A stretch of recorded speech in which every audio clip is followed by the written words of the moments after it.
Right, we are live. Hi everyone, I'm very excited to host George Valdes, head of marketing at Monograph. I I consider George as like AEC tech influencer, and I highly recommend people to check out Monograph. He has conducted amazing interviews on the channel, and he has a lot of interesting and very diverse role set in his professional journey. And in this interview, I will aim to cover as many perspectives from him on different aspects in AC. So thanks a lot, George, for your time with this. Yeah, really excited for the invite, Mayor. I'm really a big fan of what you've been doing here and bringing together a lot of different speakers to talk about technology, but also, I don't know, just a wide range of topics, which is awesome. Thank you. And so, George, uh, can you share a bit about your background, highlights from your career, and out of all things you could do in life, why you chose architecture? Okay, so I guess why did I choose architecture? I think that's a good place to start. So it was actually a suggestion from by my uncle. I actually didn't know what I wanted to do. I had interest in animation. I had done some 3D modeling in high school and some animation work with a really old tool called, I think, Animation Studio or something like that. It was pretty, it's like you build up geometry by point by point. It was crazy. And so I really loved film, and I thought that film making might be a path for me, but I really didn't have, I say, a passion for anything really until, and my uncle suggested that I try architecture because he knew of some people that, I don't know if he knew him personally, but he knew that he felt that strongly that it was like, oh, it's science and art combined. And, it seems like something you'd be interested in. So I took him up on that and I applied for the architecture program at FIU, Florida International University in Miami. And I was able to get in, but ended up doing landscape architecture instead because I, for lack of a better way of saying it, I fucked up my portfolio in the second year. It was horrible, and it was really a point of deep failure for me that made me reflect deeply on like what I wanted to do, and not squandering away opportunities. So I went into the landscape architecture program, was amazed by the fact that, I think a lot of people that go into architecture don't really get landscape architecture. And the way it was positioned to me by Gianno Feoli, one of the professors, it was like, just think of it as like another material, right? Think of just the plants, trees, and like it's a living material that changes with the seasons. And I thought that was really, I think at the time I was really into like phenomenology or just experience, right, within architecture. So I I was really motivated by that. And I still knew that I wanted to do architecture at that time. I knew that I wanted to go to grad school. And so every project, not only, I mean, basically, I made it so I always partner with a really good friend of mine. But other than that, every project was catered towards architecture at the end of the day. Mhm. Everything had a built form as part of it. Some sort of massing came out of the ground. And so I could justify that I was still doing landscape architecture. Um, and so that kind of allowed me to have a portfolio, I think, that could stand out from a different background. But at the end of the day, I made it to Columbia for their grad program. Fast forward through the program, I really just found out that I was really interested in the bleeding edge. Every professor, because it's a lottery system, every professor was just doing something that I was interested in, was doing something not traditional. And at that time, Mark Wigley was the dean, and there was this idea of the expanded architect. And I was super drawn into that notion of like, what goes beyond architecture? What are the skill sets that one can have that might transcend? And having professors like David Benjamin, Laura Kurgan, Toru Hasegawa, Mark Collins, who have an app out in Apple Store, Morpholio, right? Like these were people that were just doing other things that were not necessarily buildings. And I was fascinated by that. And I recognized that if this is, if I'm being drawn to this, I should lean into it. It also happened that I was kind of tracking the career of Evan Sharp, who was a year ahead of me, but then left to join Facebook and then ultimately started Pinterest. And so when those things kind of influenced me in thinking more about, well, what if I didn't practice architecture? What if I went a kind of less traditional route? And yeah, I mean, by the end of like the program, I was really steeped in it and was started to consume less and less of architecture and more of tech, and through publications and just consuming more of what it meant to start a tech company and all that. I did end up joining the school to run their accreditation for 2013, which was a crazy experience. The amount of work was crazy, and it taught me a lot of lessons about delegation at that point. But beyond that, it gave me time to think about what my next step was. And I started a startup with my best friend, Adrian, who now is one of the co-founders of another company called Skip, which is automating remodeling. It's super cool what they're doing. But he and I started a company called Feather and Mint, where the idea was to try to turn Airbnbs into retail locations. That was the kind of like mission. And we were consuming like the lean startup, and we were trying to like iterate by like super small incremental tests. And what that taught us was that our tests were actually kind of off the mark. We kind of lost sight of the main hypothesis. Like going back, I'm sure if we had done it, if we would do it again, we would have just put a price tag. We'd find somebody that Airbnbs, give them a really nice chair, put a price tag on that chair, and then figure out if anybody would be interested in buying it. What we did instead was try to focus on their pain point, right? And their pain point, they weren't telling us, hey, I want to sell furniture. They were telling us, hey, I want, some of the challenges like giving keys to my, visitors, soaps, shampoos, blah, blah, blah, all that kind of stuff, right? That made us then rethink our vision and really focus more on, well, what if we brought local goods to these markets, right? In New York, what if we got local vendors to supply some of the things that would come inside of a welcome kit? Bad timing also happened. This is 2013, 2014. New York City was still, and I think it's still, regulation has shifted, but advertising yourself as an Airbnb host nobody was doing that. So finding these people was a challenge. And that was another lesson about, finding the right timing where a certain number of people are able to be accessed easily and quickly. We didn't have that. So ultimately we just ran out of I was sleeping on his couch for about close to 2 months. And me and my then girlfriend, now wife, were just had a journey throughout New York, going to different apartments, monthly rentals, until we landed at her grandma's place in Massapequa Park. That's a hustle. Yeah, it was crazy. But that was kind of one of the lowest points, I think, for me. And I'll kind of zoom past. It was crazy because I got to do really weird things. Like I met Wyclef Jean and was sort of working with him on a product, but it was like super surreal. It was super weird. But after all that, I ended up joining a startup called Augmate super early out of a coffee shop. That taught me recruitment. So I was just calling people every single day, trying to sell them to join our team as software engineers when we had hardly any funding or no funding at the time. And then just a vision to bring Google Glass to the workplace. And that was crazy. We ended up raising money, and I was really part of that process. So that taught me a lot of the mechanics of fundraising. We were able to raise 2.8 million at the time from Siemens Property Group, Siemens, and some UPS and some other folks. So a lot of institutional people.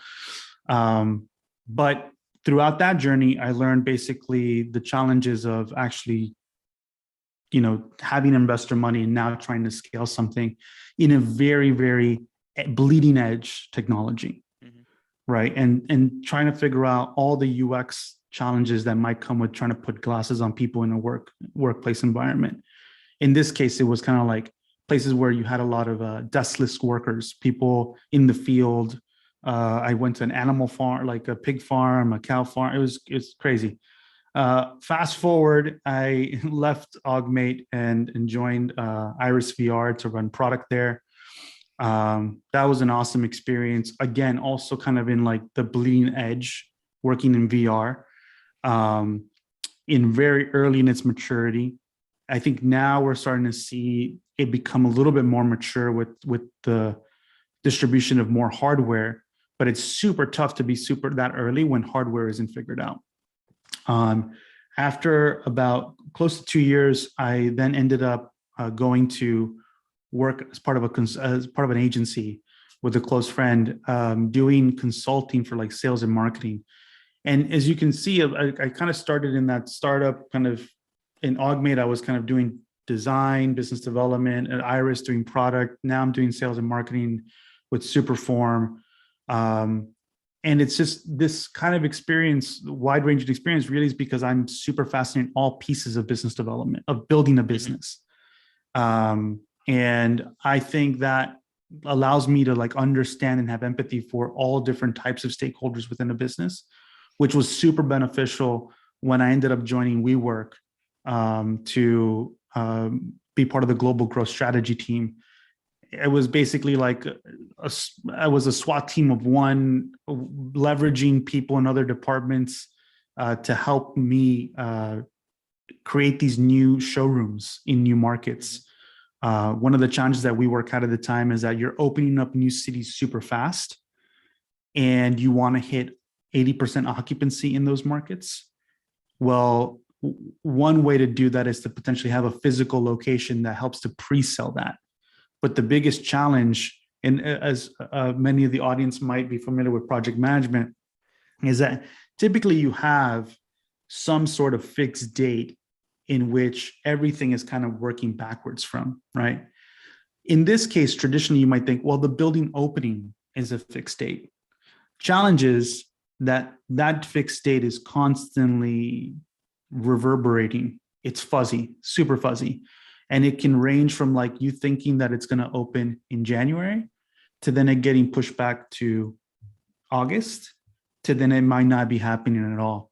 And so working backwards from that date to build another physical location with the whole purpose of trying to pre-sell, that was insane because I got to be broker in a lot of different cities around the world. I got to be or like work with brokers and basically go on site, do due diligence, sometimes do the concept design because we didn't have enough resources in different parts. And basically it was just a sheer force of will trying to push these projects forward. And fortunately we were able to put, I think we got 4 on the map out of what we're going to be maybe 16 or 17. But that was a crazy experience. And then in November in 2019, I ended up joining Monograph. I had already been building a relationship with the founding team. We actually, when I moved to San Francisco, because I was living in New York during just as I started with WeWork, moved to San Francisco. My wife ended up helping to open up the San Francisco office for WeWork on the architecture side. So that kind of brought us over there. Was already building a relationship with Mo and Robert through Twitter. Actually, like a lot of, I think even you and I think come from like are connected through social media, and that was awesome because it was great to meet people that were almost like we're just super Swiss Army knives. I mean, they were running this agency, Dixon and Mo, doing side projects with SEO, and it's like I learned to admire them so deeply as to like their own skills that I knew at some point I would want to work with them and figure out how to absorb their skills right through osmosis, because they were just super inspiring. And so luck would have it that happened. They were raising their seed round around the time that like WeWork was kind of like, in the sort of late stage craziness. And it made sense to join the team at that time and help with marketing. And so I've been there since November of 2019. And yeah, it's been an awesome journey so far. Oh my God, George, I must admit, like, it's super interesting journey, and you have like worked on some incredible product ideas. So that's great to know. And I'm also glad that in Colombia, like, you could see alumni and professors going outside of architecture and see like the ecosystem, and that also like mentally prepared you that there's a whole bigger picture outside, and like there are a lot of skill sets that could be translated. So I'm curious to know, like, how did you prepare yourself technically? And many times, if you're going for this roles, people check the credibility. So how do you establish yourself in that space? I think the first, well, it was very difficult because the maybe one of the reasons why I never applied and didn't apply to go work at Google straight out of um, working at Columbia or Facebook or any of these other companies. I think they're not startups at that point at all. So definitely Facebook wasn't either. But I didn't apply to go there because I actually felt very insecure. I Hmm. didn't know how I could even enter. I had no clue. I didn't have a formal engineering background. I knew some processing and I could, navigate Grasshopper really well, but I wasn't very well versed in actual programming. And so, what else is there? Well, I could do UX design, but I didn't have a portfolio. And so, the only real solution that felt realistic, which is kind of crazy, was to just like try to start something from scratch with someone who was also just as like in a similar spot. Adrian had very similar feelings coming out of Pratt, and we had started a business when we were back at FIU together doing landscape. So we felt like, well, we know how to do an LLC. We know we've done that whole process before, and we've managed clients and we've done that in the past. Let's just do this and try it out. And I don't think without that support structure around me, plus my girlfriend at the time, now wife, being there as part of that support structure, I don't think it would have even been possible at all. But that felt like the rational thing to do. It's seemingly irrational now, but um, and we learned a lot because it felt like, okay, I could go work for try to go apply for an agency maybe that can kind of be the bridge. But then I felt like, well, all my learning would be so extended outwards if if we just did it and figured it out week by week. All that learning would be compressed, and it would also be much wider net of things to learn. um, which I always felt like being a generalist would be much more valuable in a startup role. And it is. It's really great to have generalists early on. So yeah, that was kind of like the step to take. But technically, it was actually just shifting the mindset first of like, okay, I have to be comfortable with failure, and that's okay. This is going to be an experiment. This might fail, but it's necessary in order for me to get to anywhere else. And it's not as technical as learning any like reading a book or anything like that, but it was really, I think the mindset's the most important thing to change. I see. And like one of the reason I asked that question is many times I was also in that same shoe that if I want to do a business job, uh, maybe because I have architecture background, I might not be able to get out the best opportunity. So maybe I should do MBA and then go or do a boot camp and go. So that's why like on that aspect, like you have done a lot of different roles in business and marketing aspect. So have you ever felt the need of doing MBA? No, no, not really. I think especially now more than ever, there's so many interesting ways to learn. There's free courses. Um, the one thing that the MBA affords you, and I think it's possibly only worth it if you're actually going to um, I don't know. If seems like if I were to do it, it would be trying to get into like a Wharton or a top school like that, because it's more about the people you meet in a very compressed time frame. Those relationships you build that can last for a very long time and can lead to um, sort of like very big upside versus just getting an MBA just to have the title that I did it. I really look at these type of things now more as like, it's less about what you're learning, but it's the network that you're building along the way. That is much more critical in my mind, because that's your source of inspiration. Those are the people that are going to push you. Those are the people that are going to be there to like inspire you to be better than yourself than you are today. And I feel it's not going to be necessarily reading, doing a case study on a specific business that's going to get you there. Makes sense. And moving on to the product development aspect, can you give us an overview where like what is the role and what are the roles and responsibilities of a product developer? And once, let's say, the technical folks have an idea, when do the product developer chime in, and like what's the process? Yeah. So like, if talking a little bit through the background that I described, there's a couple of different ways to start. One is you've been able to synthesize a vision for what the world can be, or some sort of problem set can be, and you feel like you have already accumulated over time the knowledge and intuition to know how to get there through the solution that you're providing. Solution doesn't always have to be technology, it can also be a service, right?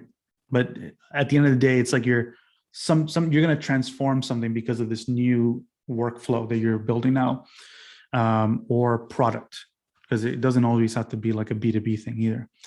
And so that's one approach. The other approach is to kind of be more methodical. Let's say you really actually don't have a vision about where the world could be.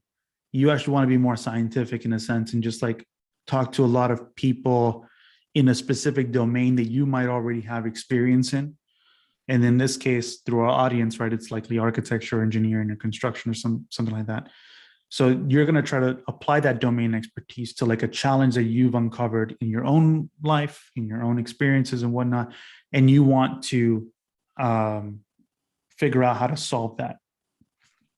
Now, it's a really good place to start is from that domain experience. Let's say the third place to start, which I don't highly recommend because it's just much more challenging, is when you don't have any vision about where the world could change and you don't have enough of domain expertise to be able to like get you to a prototype that people will want to use.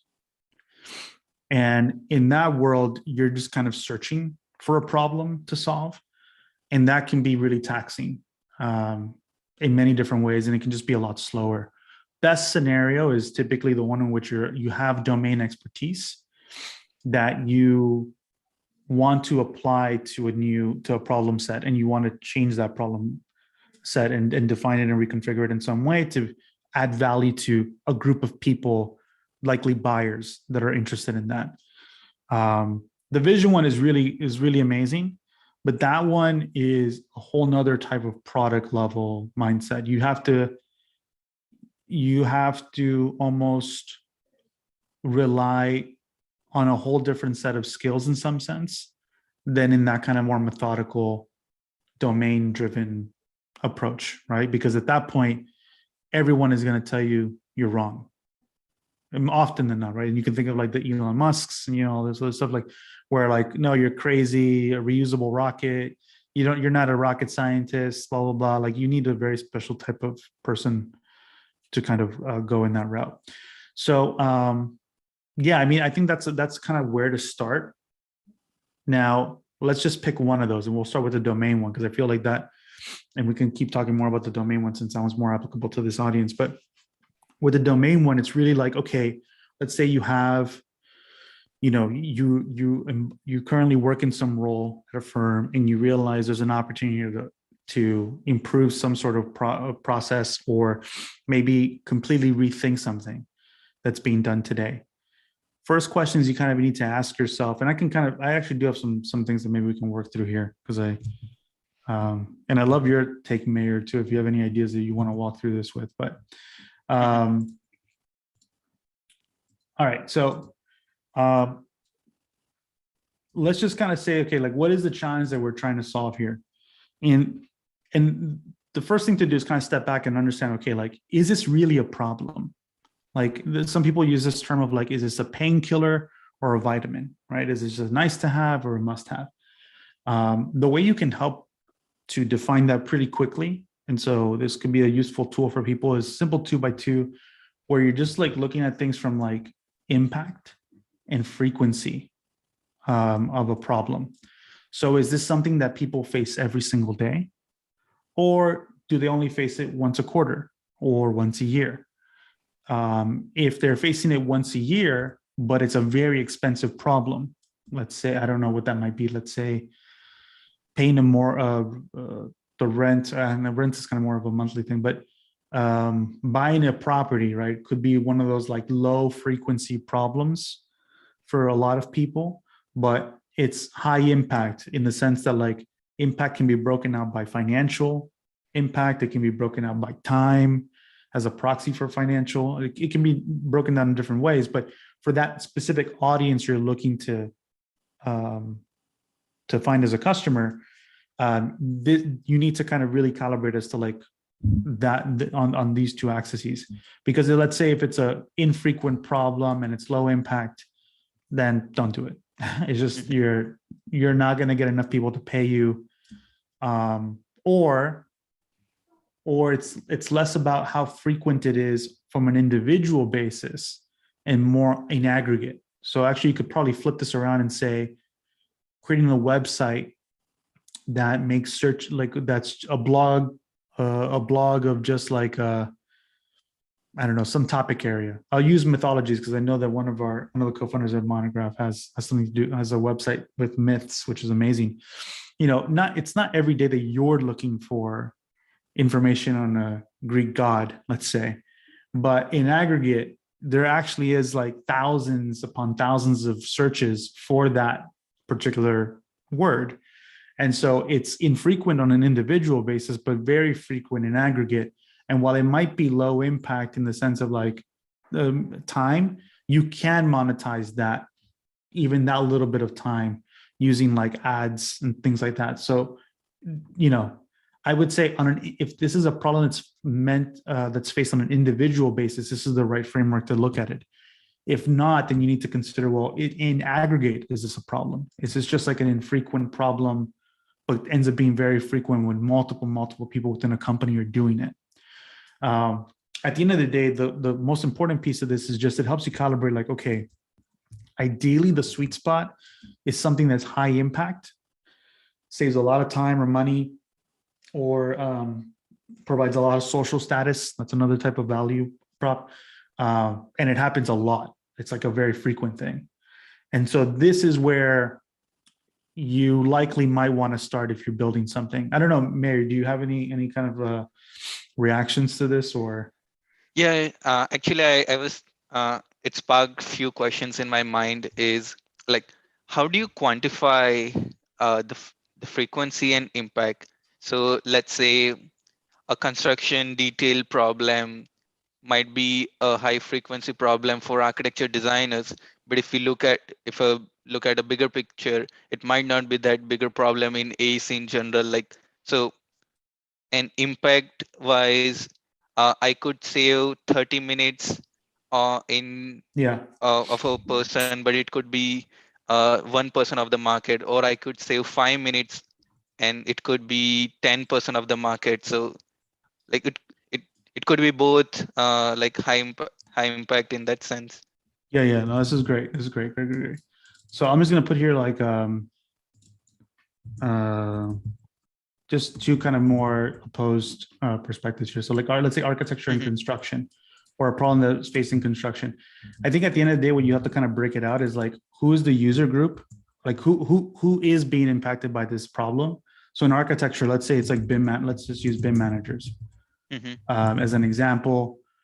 You know, if we play this out and we say, okay, it's architecture, well, there's 22,000 firms in the US that are architecture firms.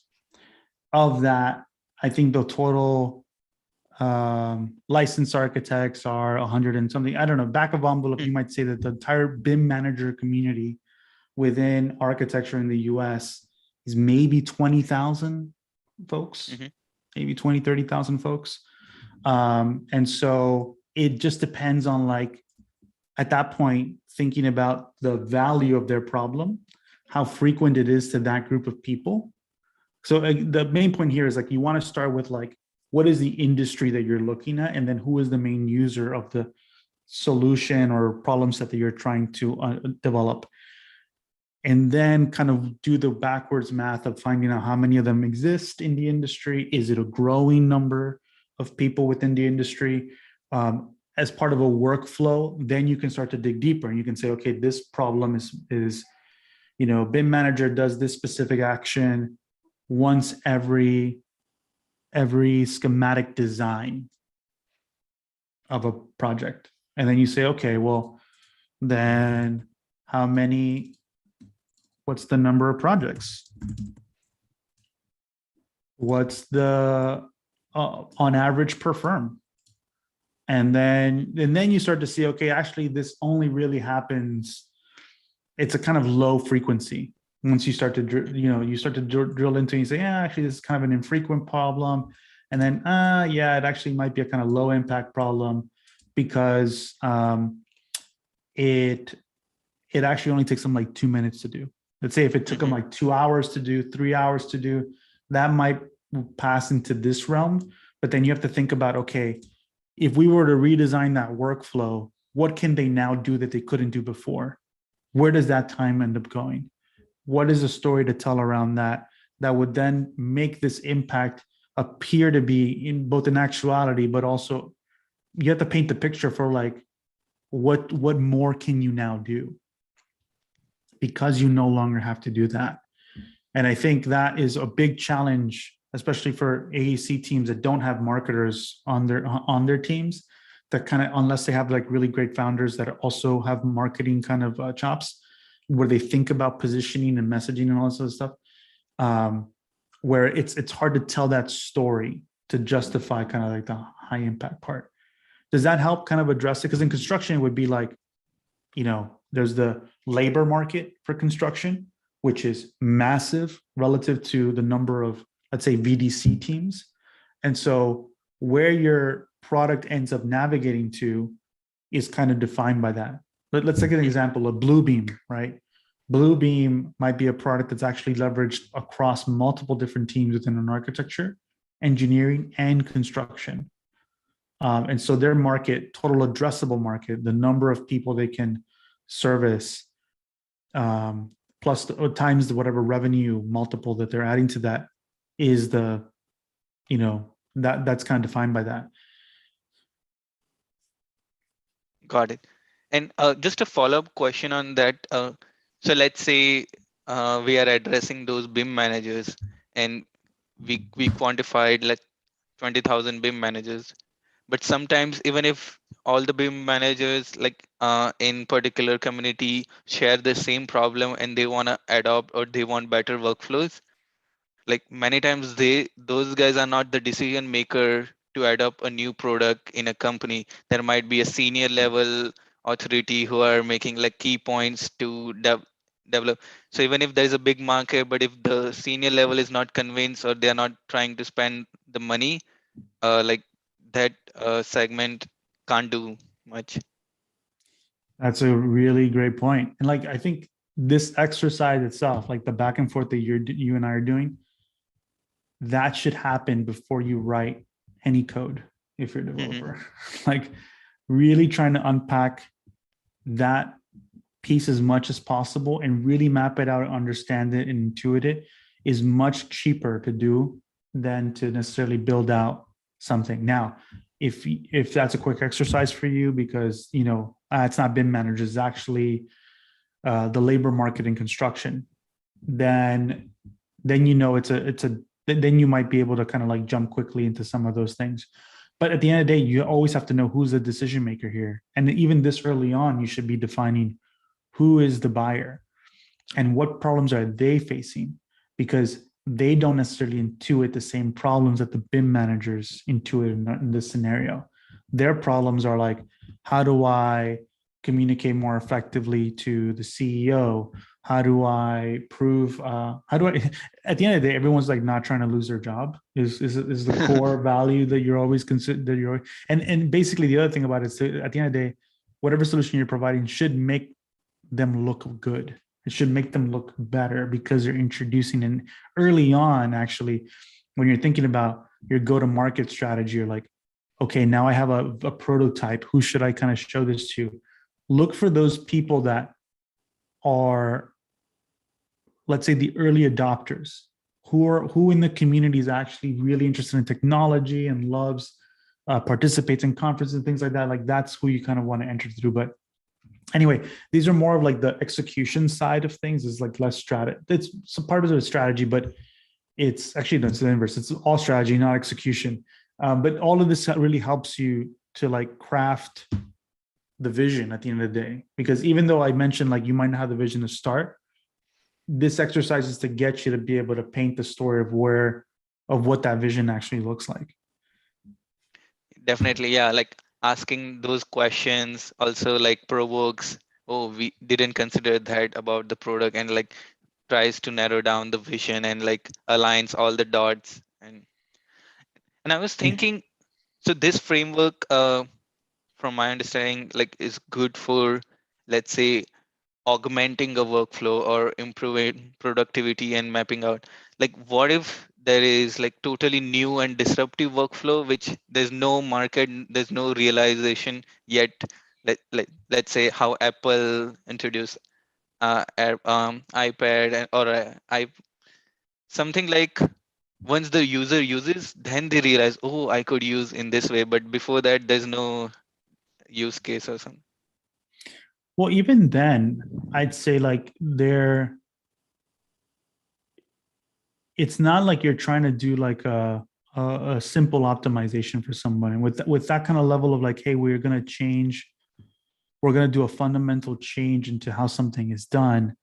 I still think that requires some intuition about key value propositions that people will face forever. I think Jeff Bezos says is about like, at the end of the day, people want things to be cheaper, faster. It's like these kind of like, as opposed to like what will change. His whole argument is like to focus on things that won't change, and that will always, and that's kind of like how Amazon operates. That's driven completely through that philosophy.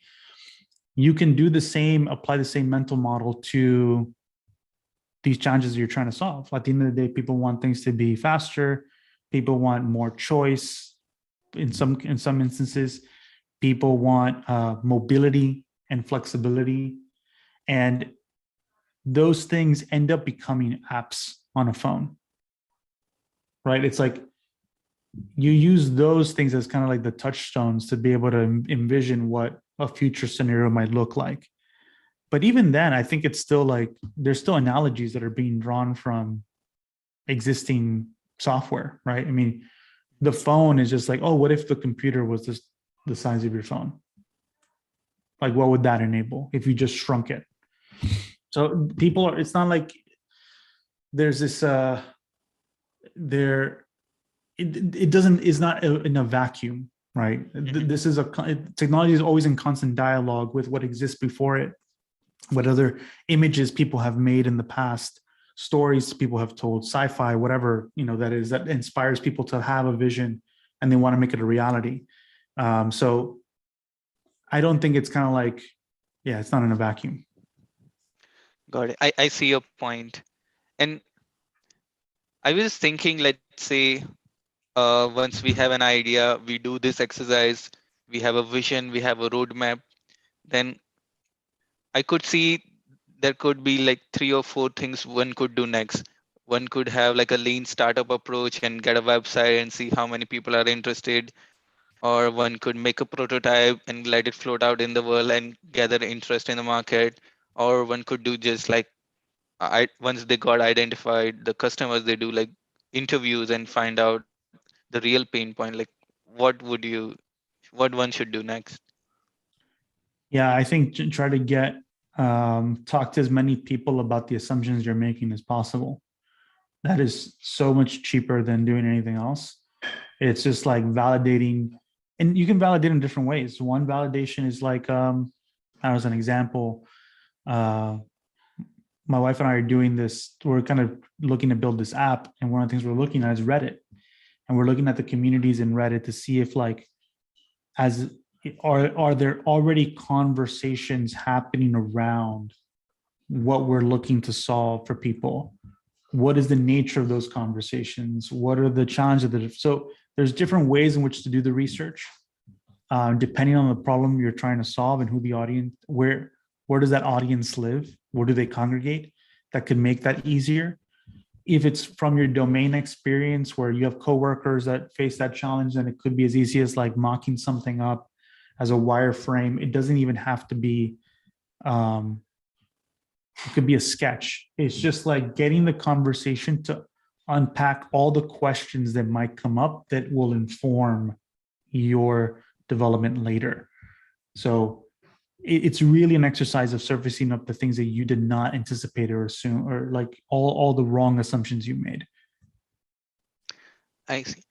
And like, I'm just thinking, once we identify, let's say, high impact and high frequency work, and it's even possible once you start developing a product and you start integrating features, you might get into from high impact to relatively lesser impact and high frequency.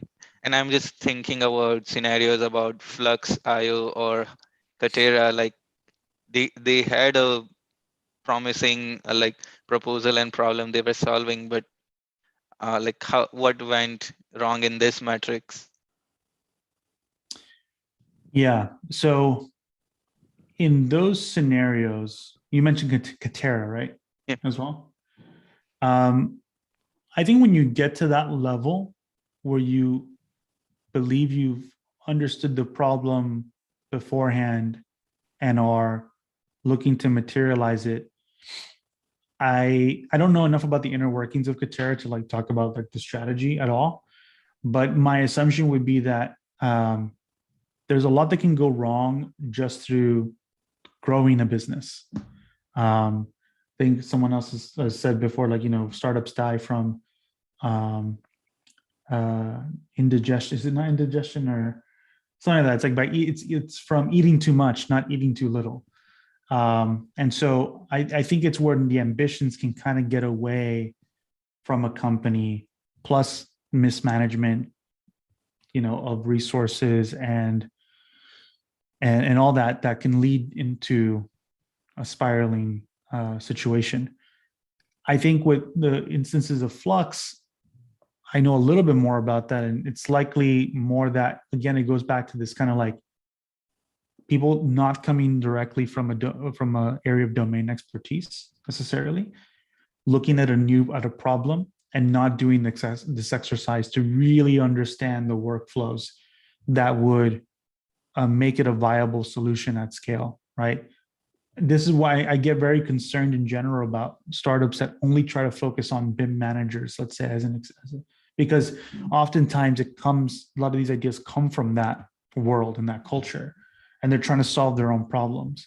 But then the challenge ends up being the monetization strategy of that is the challenge, because ultimately there's less focus on the problems of the management team in general and really unpacking what they need, and also the workflow side as well. Like,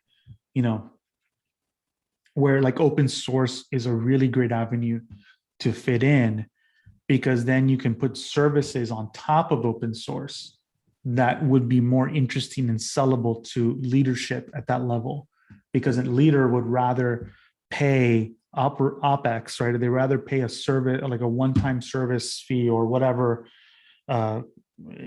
feature like a consultancy to kind of do a specific project and use internal resources to do that. And so that's where like the business model plus the audience that you're selling to and how you configure that really matters.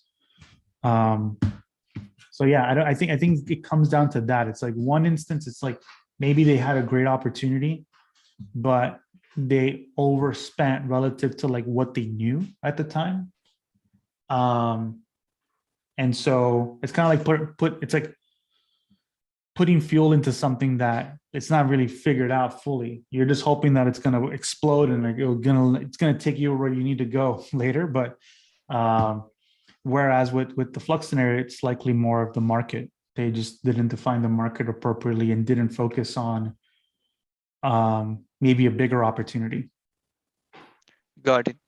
And like, what do you speculate the future successful AEC startups would be? Would they be horizontal, vertical, uh, thick, addressing thick middle, or API driven business? Like, what's your take? Yeah. So, at Monograph, we are a complete vertical solution, right? Most of and I'll use this as an example because I think it's relevant. Most of the landscape of, let's say, quote unquote, project management, sort of like time tracking tools have really been on one end, either somewhat verticalized, where like basically they say that they service the industry, but they also service law firms, they also service accounting firms, all sorts of other quote unquote professional services. And then on the other spectrum, the more horizontal, you have the Asanas of the world, Harvests, Toggle, things like that, that are meant for anyone and everyone. And they really try to do as generalized of a solution as possible within a specific use case. We believe that there's a huge opportunity to be wholly vertical within architecture. And we think that there's so much more opportunity to provide better experiences for that ecosystem of architects, clients, sub consultants within engineering firms as well, that it's enough of a market to focus in on and rebuild workflows entirely on how firms are operated. And again, it's because we're tackling those kind of challenges that are high impact, high frequency across the entire organization, not just like very infrequent or low value challenges. Got it. And what were some things which you had in your roadmap and you assumed this should work well, but it didn't work out as per your expectations? I think early on, it's likely more to do with some of the workflows that we've built out where we made assumptions about like collapsing workflows that maybe didn't take into account that while it was incredibly faster to do it, the time in which you did it did not line up, meaning that, let's say there's step 1, 2, and 3. You would assume that going from step 1 to step 3 in one shot is the best outcome. In reality, step 1 happens at a very different time period than step 2 or step 3. So while you were able to, in practice, like collapse it and save certain people immense amount of time who were doing everything kind of at once, for a larger number of people that actually took time between doing step 1, step 2, and step 3, it actually changes completely the solution, right? And actually makes it where we have to go back and actually think more deeply about step 1, step 2, and 3, and actually carve out a specific feature set to be more focused on each of those steps. That would be one, I think, more of one that's like very top of mind. But it comes down to really like unpacking.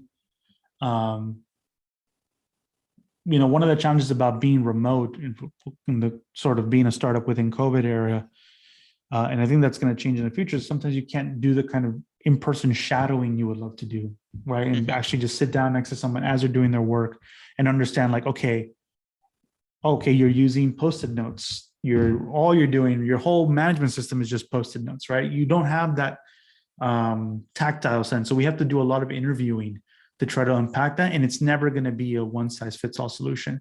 I'd say another kind of interesting insight that we've uncovered, because we're so focused on this space, is like how much, and this is, they don't tell you this, is, you read like practice operations or practice management books on architecture, and these kind of insights aren't really talked about, but like the fact that invoicing is completely defined by clients, or mostly defined by clients, not so much defined by the firm, is a really funny situation to be in as a business, because basically it kind of throws off your whole standardization of like how you get paid. And we're starting to uncover a lot of challenges that firms face from a financial perspective, really driven by the less strategic way of how they invoice and who owns the relationship of invoicing. But so anyway, like all that to say is that we've made decisions early on about invoicing that are now we're now about to release our new invoicing workflow, which is now taking into account that reality more so than we had in the past. But yeah, I'd say that that's also the kind of beautiful thing about it, is you're constantly learning and iterating through the whole journey. That's great, and thanks for sharing that insight.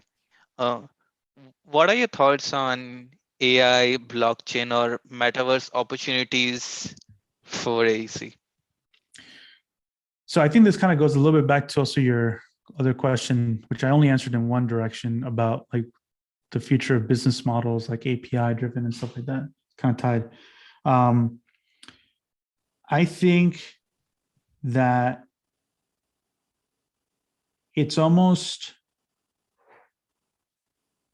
so kind of open right now. Like, I don't think anyone's fully figured it out.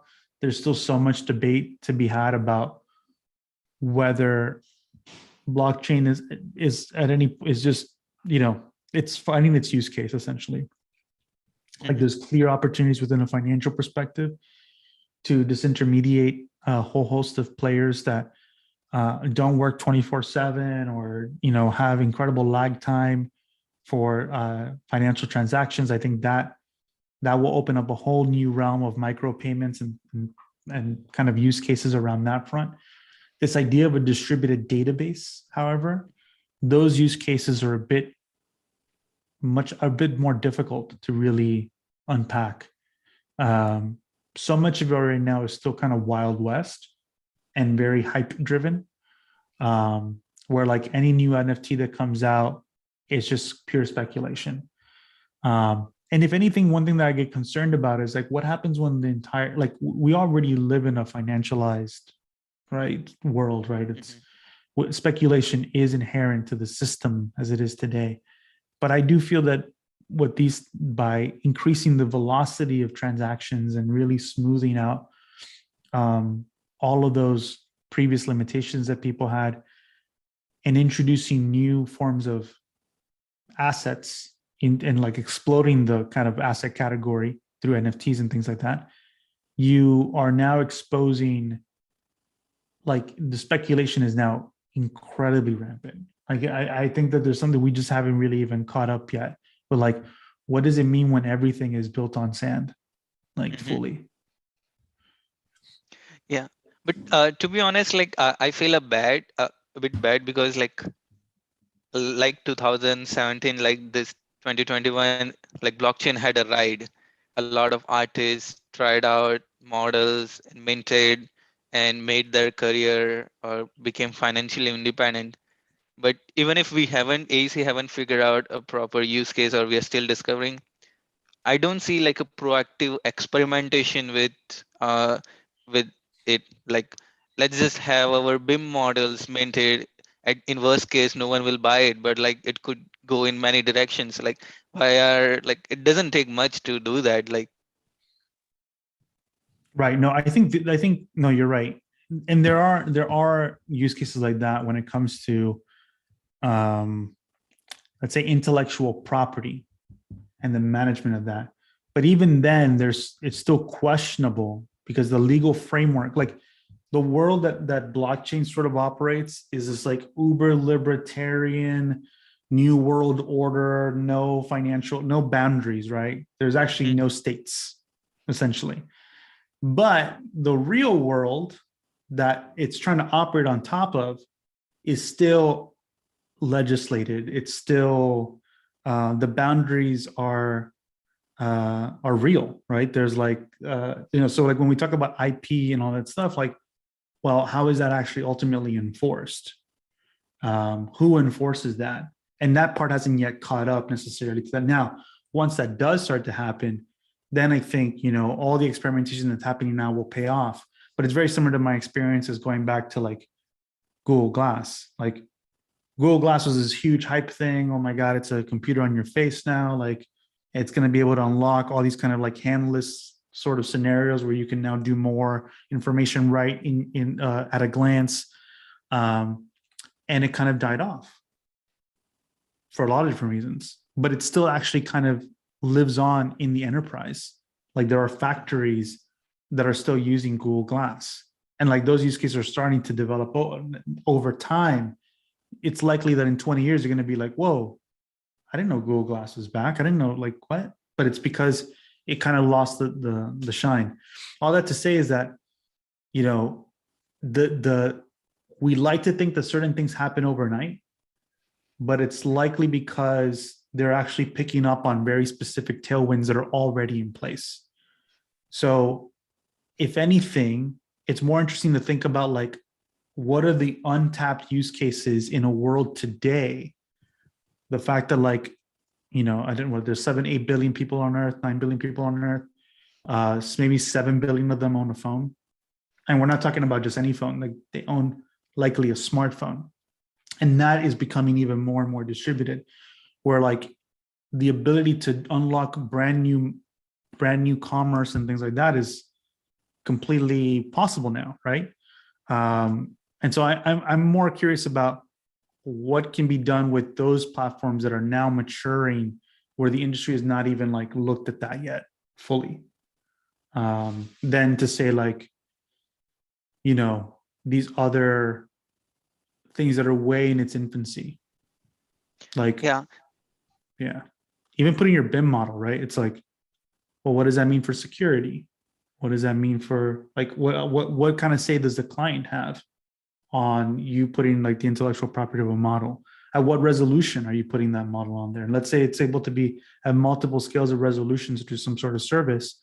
Who maintains it? Who, like, what's the versioning look like? All that kind of stuff is the because at the end of the day, like even these NFTs, they all resolve to a database, to a normal database somewhere, or maybe a distributed database, but with a file, like it's a weird, it's not fully, I don't know, it's not as crazy.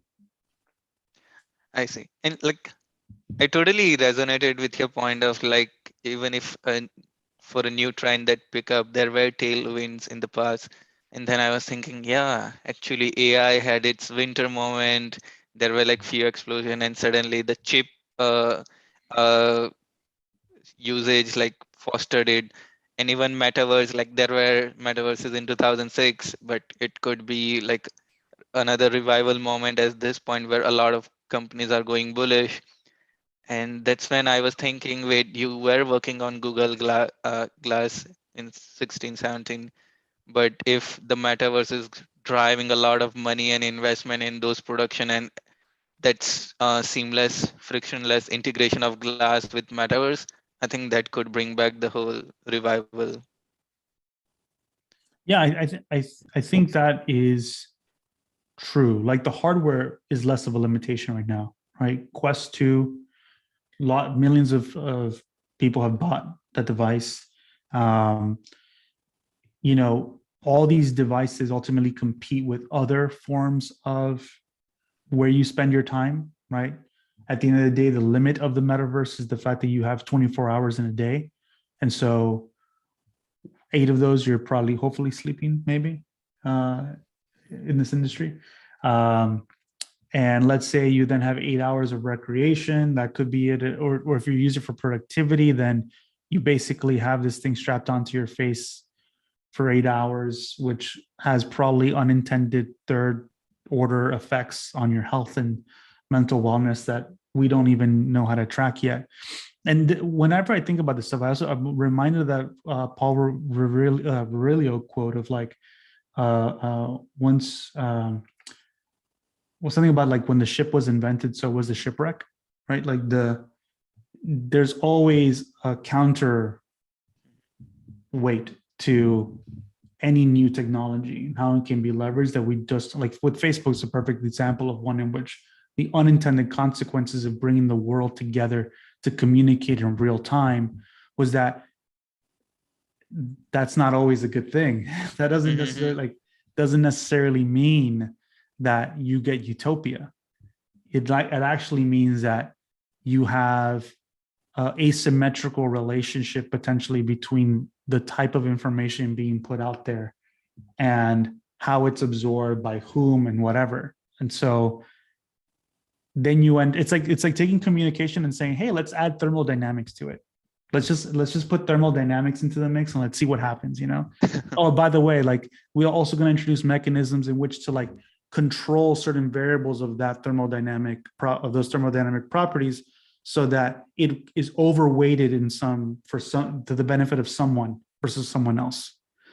Um, so yeah, this is where, like, even with VR, I was a huge proponent of it within the workplace and still am, about using it for design purposes. Like we should be bringing clients into VR at the very first sketch that you have in 3 dimensions, because what you want is complete buy-in throughout the entire process. Mm-hmm. And what you don't want is continuous design reviews and holdouts and lack of decision making because you went ahead and like spent like 4 months of designing something to show a client, and they're like, I don't get it. Like, what's this view? Where am I looking from? How high is that? Just put them in VR and they'll get it. It's like immediate. But what I'm not a big fan of necessarily kids growing up in VR. I don't know. And that's kind of like, because I just know that there's going to be all these kind of third order effects that we just don't even know how to understand. Yeah, I was just thinking like if VR technology, AR technology has been up for a while, and it's very rational that if we could build models and if we communicate on the same language with you and the client, there's lesser miscommunication, and but still we are making physical models. We are not fully integrated in the, and there are like some pros and cons of physical models as well, but it doesn't take uh, uh, I don't know, like there's some friction in the industry to adopt new technologies. That's a different topic. So Yeah, that's the other reality too. But I think that kind of legacy thinking is changing as new generations enter, who are now growing up too in a very different mediated environment, right? I mean, I feel like, um, and we're starting to see examples of, even like, don't even go all the way to like Instagram. Oh, sorry, don't even go all the way to like VR. Just like look at Instagram. Um, we wrote an article about this, apparently not very well known in architecture, but this interior design company, Studio McGee, that they are on Netflix. They have a show on Netflix. They have a huge Instagram following. Basically, a married couple that, um, Shay McGee went to Instagram to kind of start her interior design career. And the one innovation that she did early on in Instagram, as one of the first influencers there, was like showing the paint color that she was using, like actually saying, oh, I'm using William. Like, it seems like, oh, that's such a non-technical thing.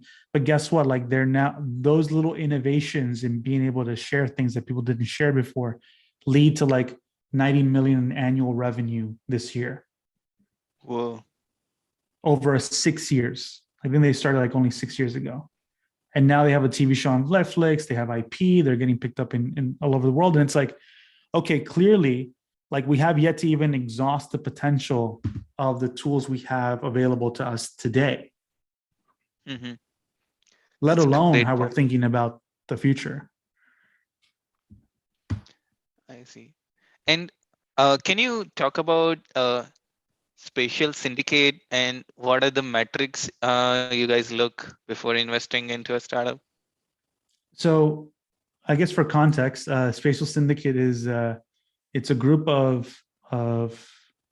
a group of us basically that have background in architecture, who aren't necessarily in architecture anymore, that, have a series of LPs as part of this syndicate on AngelList.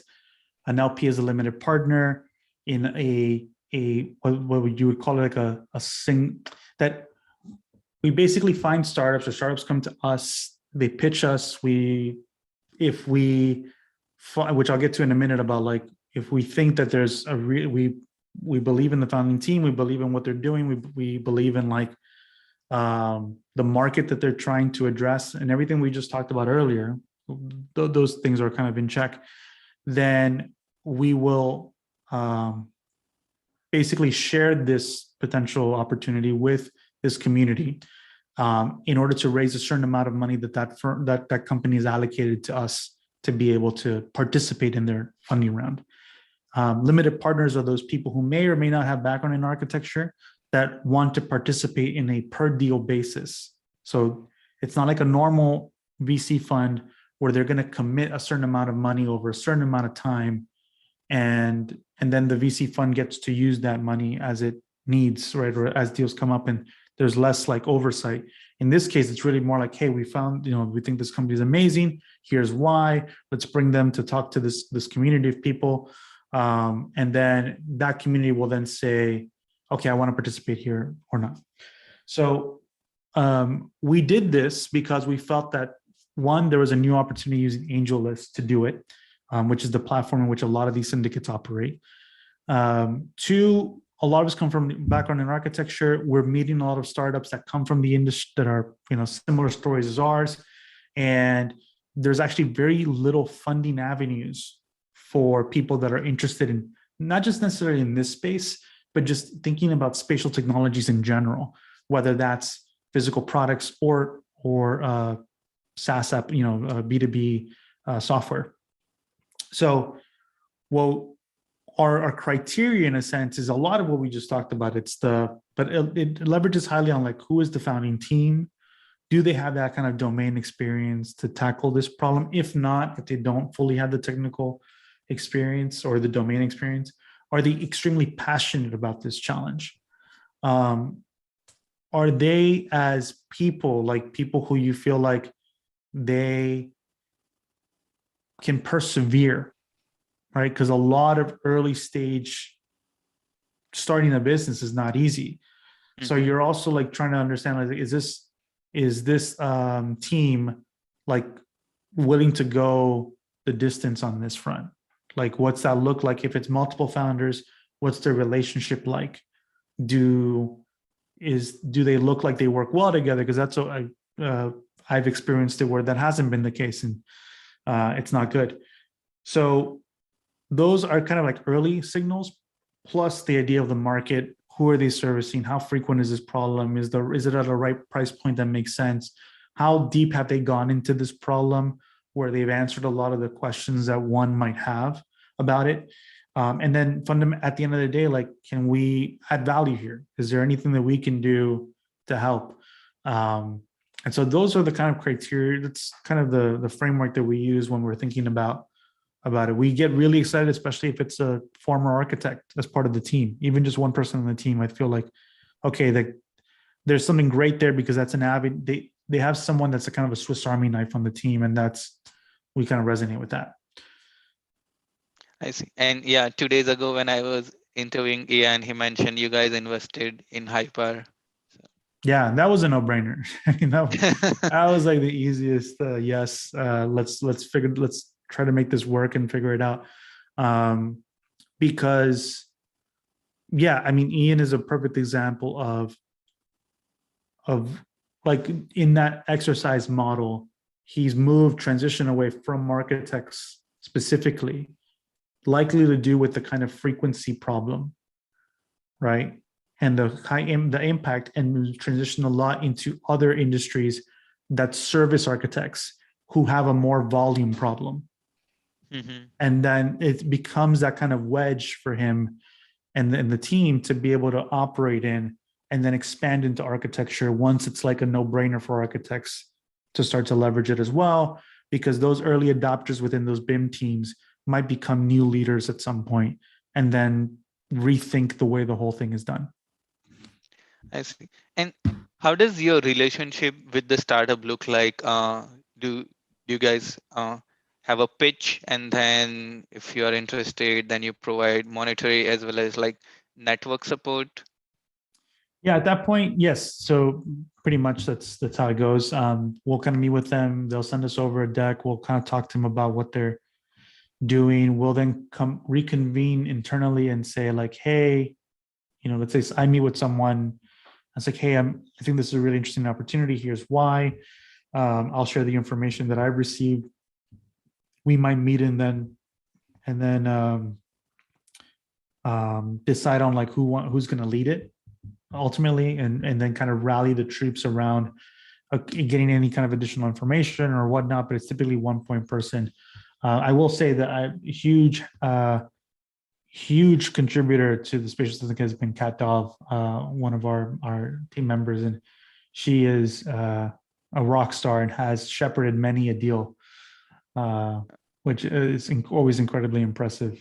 But yeah, so she's been a phenomenal force in the team. Yeah, like I follow Kat's Twitter feed and it's amazing. Hopefully someday I would like to interview her on the show. And she is Oh, she also would be part of great. City DAO, which is amazing. She would be great. Yeah.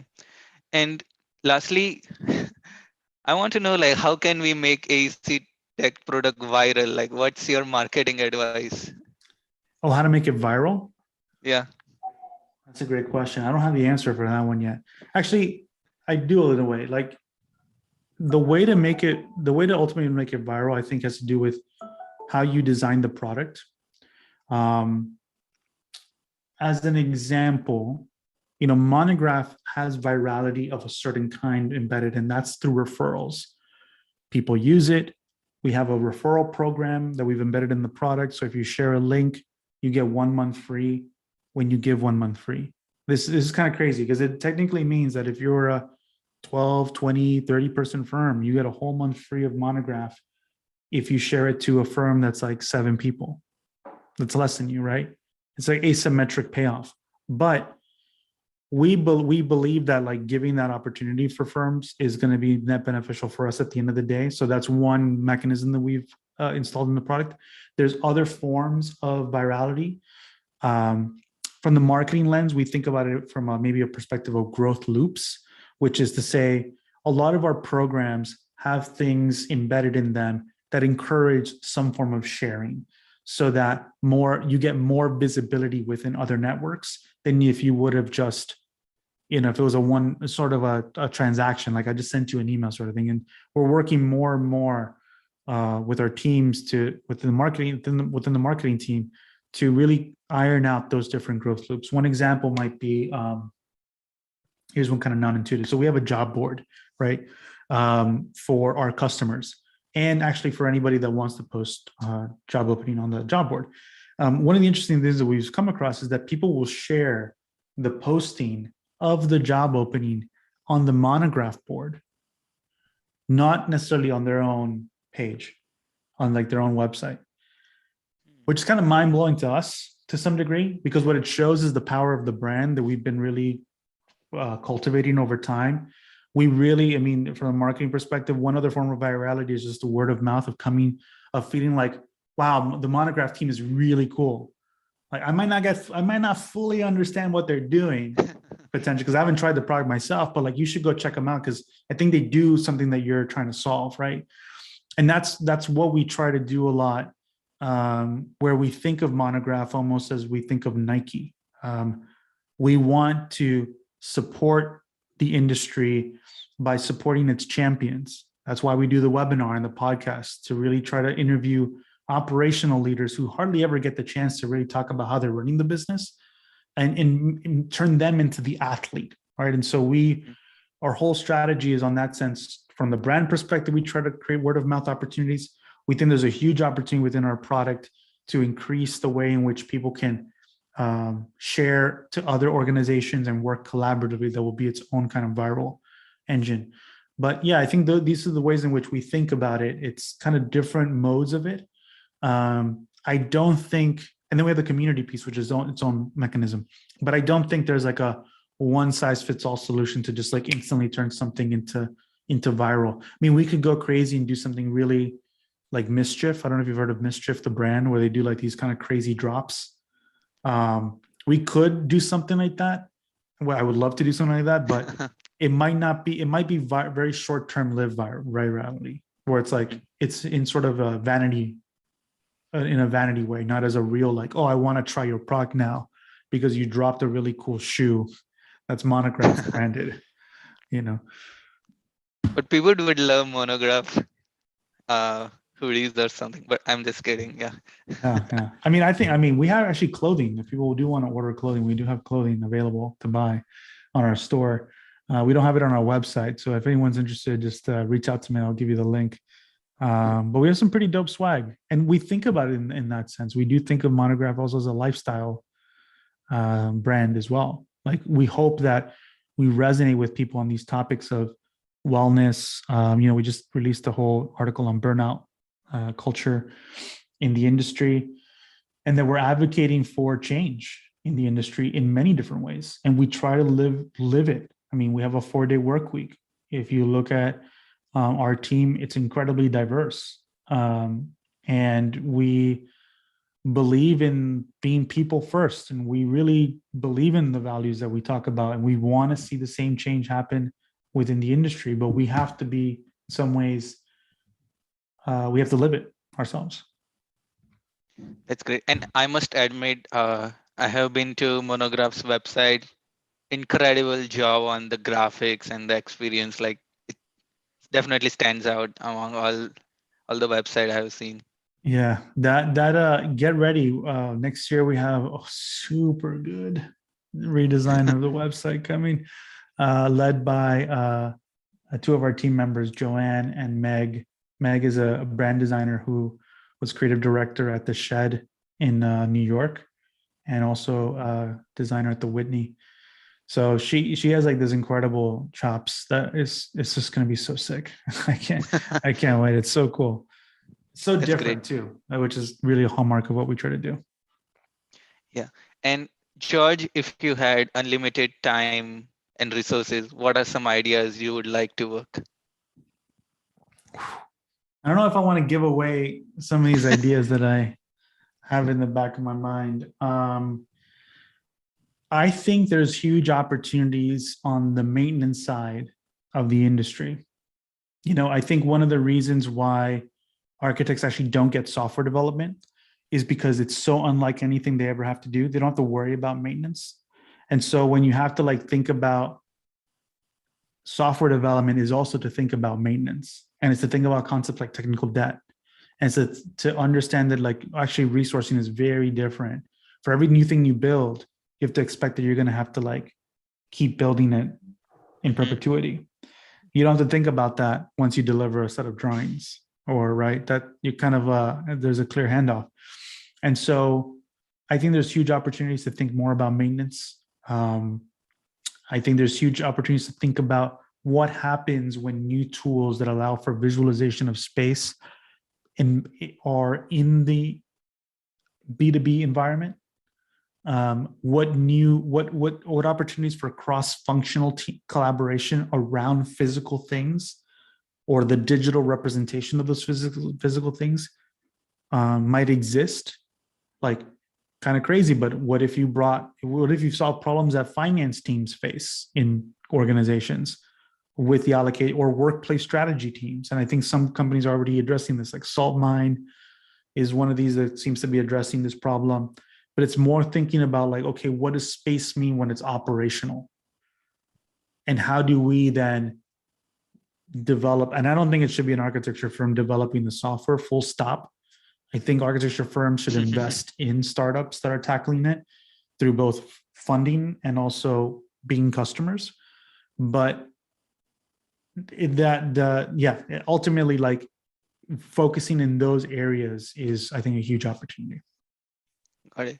And I'm curious to know your thoughts. Like we have service-based model, and I've seen Twitter threads where people talk about productivizing architecture and modular models, or to be more effective, to have better business and better profit.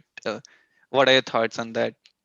You're saying to be specific, like modularizing what, like physical buildings, or modularizing processes and standards within the firm? Processes in the firm, like how can we have like more, like is there a product based opportunity in the workflows, and like how do we deal? Yes. Short answer, Monograph will definitely be that part of that solution. But that's just software. You need mindset and you need team structure to enable that. Because with any new software, you now need a whole new team of people that think actively about how to deploy and manage and maintain that software throughout its life cycle. This is not necessarily a bad thing, because like BIM managers are clearly like the most tech savvy people in an organization. They end up really dealing with like Revit or ArchiCAD or whatever other software and all of its intricacies. And they're the ones that are kind of at the bleeding edge typically of like how to exploit that tool, right? The gap here, when we think about processes within a firm in general, is that that team doesn't actually exist at the operational level for most firms around the business. Like everyone is in a silo. Marketing's in a silo, business development's in a silo. There's no one operationally that's coordinating the practice operations of the firm. So no one is being able to say, like, actually, the data that goes into marketing, that data should be wired through an API call into this other software, and also wired up through an API call to this finance software. And this should also be all super interconnected so that we have 5 KPIs that we're looking at every single quarter. And every team knows how they're contributing to those 5 KPIs, but that operational leader is the sort of orchestrating the alignment. So when we think about like even initiatives that happen pretty ad hoc right now, where like committees form and all sorts of stuff like that, it should actually be top down in some sense, and as opposed to just sort of bottom up without any real enablement happening from the company, right? It's like, oh yeah, just use your own time and we'll support it, but like beyond that, financial resources maybe not so much. As opposed to that model, say like, okay, now that we have these 5 levers that we know we can pull on, like we can get more demand, more clients, whatever, more projects, blah, blah, blah. How do we focus on key initiatives to drive those metrics so that we're in totality improving the whole output of the company so that more work comes in, right? I think that thinking as a firm, as an equation, is an opportunity. And that's nothing to do with software. I mean, little to do with software, more to do with the people you put in place to run that. That's interesting. Like that's very provoking thought. And now, like I'd like to wrap up the interview with a rapid fire questions, and you will have like 5-10 seconds to answer it in a Okay, I'll brief. try to be brief. Here we go. All right. Which city is in your travel bucket list? Travel bucket list. Ooh, and I'm trying to let's see, Paris, huge, would be huge for me. And then would love to go to Recife, I think in Brazil, like some of the more like coastal cities that apparently are amazing. And I think that's, and then go back to Tokyo, just like travel all of Japan and Korea. Take my dad to Korea. He's really big into, he's a Cuban who's really huge into South Korean soap operas, which is fascinating. Oh, interesting. And any technical or business book which made a big impact in your life? Yes, Trillion Dollar Coach, the story of Bill Campbell, who was the coach for not only the Columbia football team, though I don't really care as much, but more of the coach for Steve Jobs, the Larry and Sergey at Google, and pretty much like the Sherpa for a lot of executives in the Valley. His story is a story of not just of like mentorship, but of love in a deep sense. That's very, really great. So I'd say that one's an amazing one. I see. And how does a day in your life look like? Oh, I guess it's everything revolves around my daughter in the morning.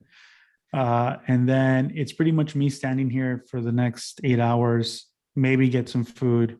We have a 4-day work week, so I just have to make sure that I take as much advantage of that time as possible.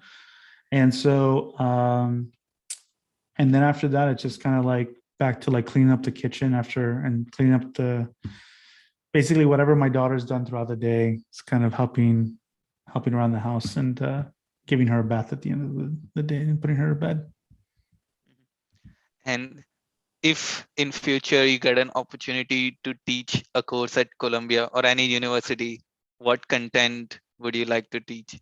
Oh, business models for sure. At the end of the day, every student has to have a product idea that they're putting out in trying to get real customers for. And I wouldn't care what it could be an Etsy shop. It could be like, I don't care. The whole objective is to get revenue at the end of it. And through that, they'll learn more probably than they would have in the whole 3 years of the program. Got it. And are there any like online courses you recommend which would help? Um, online courses, I don't know. I think like not Codecademy, sorry, Coursera has really great courses on MBA type content. Like you can take courses at Yale from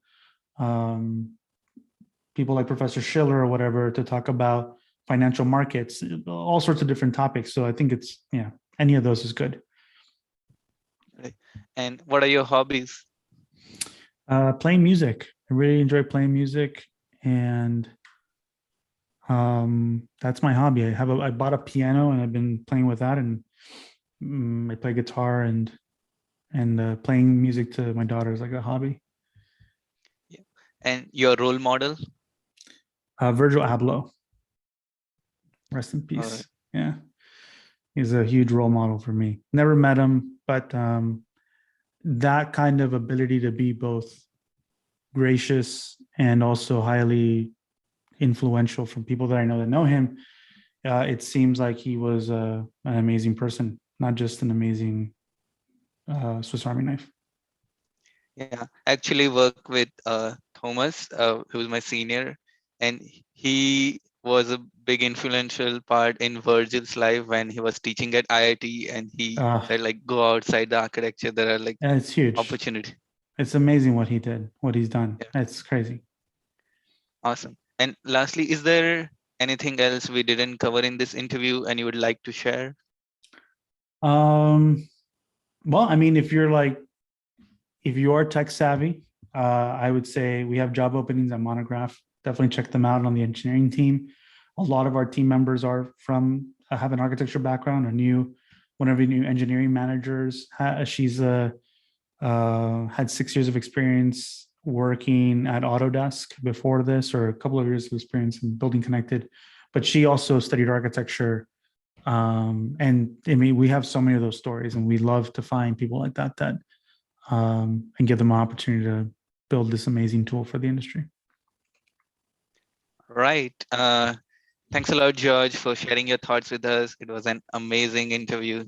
Have a nice rest of your day.